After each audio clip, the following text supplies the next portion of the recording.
For today's video mga kabayan, travel trip pa rin tayo. Ito ng ating day 2 ng maiksing bakasyon dito sa Almaty, Kazakhstan. Pupuntahan natin ngayon ang isa sa pinakamagandang lake dito sa Almaty. Kailangan nating sumakay ng 4-wheel drive para maakyat ang mga bundok. At dahil tatawid din tayo ng dalawang ilog. At dahil nakita ko na kung gaano kaganda ang Candy Lake sa mga pictures, kahit mahirap ang daan, kahit lubak-lubak ang daanan, at kahit kailangan nating tumawid ng ilog, pupuntahan natin yan. Kasama na yan sa adventure natin. Meron nga pala tayong mga kasama dito sa taxi. Galing po sila ng Kyrgyzstan. Alam ba ninyo na pwede kayong mag-travel by car from Kyrgyzstan to Kazakhstan and vice versa? 3 oras lang po ang biyahe. Kaya shout out to you, Miss Rashmi Gupta and her friend. Galing po sila ng India at nauna po silang nag-tour sa Kyrgyzstan, tapos nag-by car sila papunta dito sa Kazakhstan, at pagkatapos ng aming tour dito sa lake, babalik na rin sila ng Kyrgyzstan kasama ang kanilang tour guide by car. Nakarating na rin tayo ng maayos dito mga kabayan, pero hindi pa ito ang lake dahil kailangan pa nating sumakay ng mga kabayo para makarating doon mismo sa lake. Yung tour guide na namin ang bahalang kumausap sa mga may-ari ng kabayo. Pagkatapos niyan, tumawid na kami sa ilog.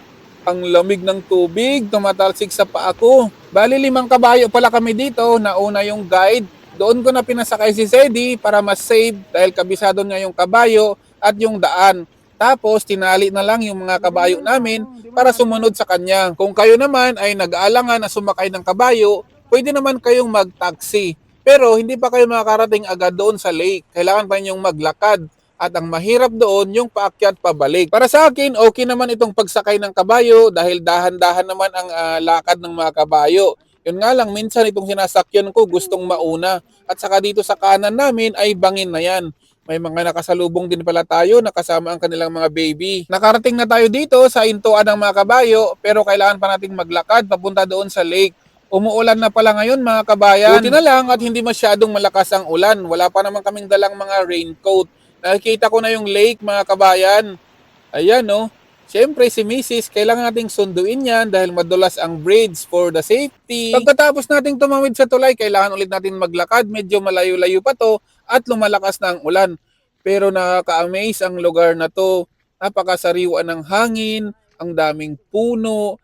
Alam mo yung ibang-iba talaga ang pakiramdam. Lalong-lalo na yung nakita na namin kung gaano kaganda itong lake. Sulit na sulit itong pagpunta namin dito. Alam mo yung kahit na lubak-lubak yung daan, kailangang tumawid ng 2 ilog, kailangan sumakay ng kabayo. Actually, kinakabahan ako doon sa kabayo kasi nga sabi ko nga minsan umaalis siya sa daan, hindi siya sumusunod sa nauunang kabayo, pero worth it mga kabayan. Tingnan naman ninyo kung gaano kaganda.